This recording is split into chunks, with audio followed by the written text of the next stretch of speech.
জয় মা মঙ্গলা, জয় মা মঙ্গলা, জয় মা মঙ্গলা। মা লো ଏ ଜଗତର କଲ୍ୟାଣ କର, ଜଗତର ସମସ୍ତଙ୍କର ଚଲାପଥ କୁଶଳମୟ କର ମା। ଏତିକି ତୋର ଜୟା ମା।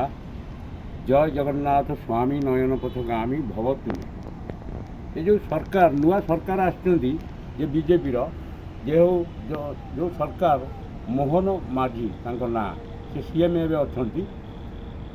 ଆପଣମାନେ ତାଙ୍କ ବିଷୟରେ କିଛି ଜାଣିନାହାନ୍ତି, ଶୁଣିନାହାନ୍ତି, ତାଙ୍କ ବିଷୟରେ କିଛି ଆପଣଙ୍କର ଅଜ୍ଞ ବି ନାହିଁ, ଜାଣିନାହାନ୍ତି ତାଙ୍କ ବିଷୟରେ କିଛି। ଯେହେତୁ ତାଙ୍କ ବିଷୟରେ ଏତେ ସମାଲୋଚନା କରିବା ମାନେ କ'ଣ ମୋତେ ଟିକେ ଆପଣମାନେ ବୁଝେଇବେ କି ଦୟାକରି? କିନ୍ତୁ ଯେହେତୁ ଜାଣିନାହାନ୍ତି ତାଙ୍କ ବିଷୟରେ କାହିଁ ଏତେ ଏତେ ବଡ଼ କଥାବାର୍ତ୍ତା ଆପଣମାନେ କରୁଛନ୍ତି? ସେ ମୋହନ ମାଝୀ କିଏ ଆପଣ ଜାଣିଛନ୍ତି?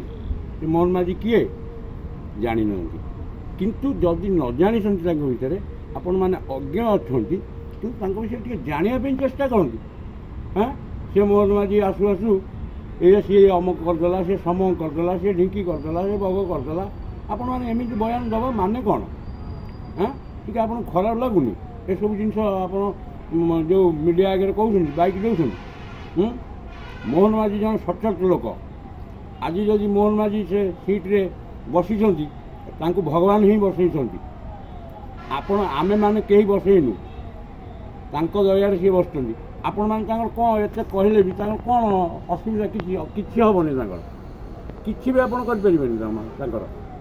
ଯେତେ ଚେଷ୍ଟା କଲେ କିଛି କରିପାରିବେନି। ଯେ ଭଗବାନ ତାଙ୍କୁ ଘଣ୍ଟ ଘୋଡ଼େଇ ରଖିଛନ୍ତି। ଯେହେତୁ ମୋହନ ମାଝୀ ଗୋଟେ ସଚ୍ଚୋଟ ଲୋକ, ସଚ୍ଚୋଟ ପରିବାରରୁ ସିଏ ଆସିଛନ୍ତି।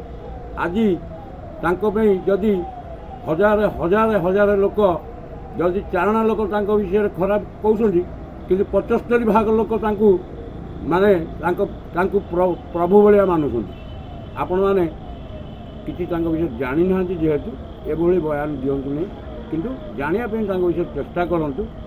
ସିଏ ଜଣେ ସଚ୍ଚୋଟ ଲୋକ, ସଚ୍ଚୋଟ ମଣିଷ, ସମସ୍ତଙ୍କର ଦୁଃଖ ସୁଖର ସାଥୀ ସିଏ ମୋହନ ମାଝୀ। ଏତିକି କହିକି ମୋ ବକ୍ତବ୍ୟ ବନ୍ଦ କରୁଛି। ଜୟ ଜଗନ୍ନାଥ ସ୍ୱାମୀ ନୟନ ପଥଗାମୀ ଭବ ତୁମେ।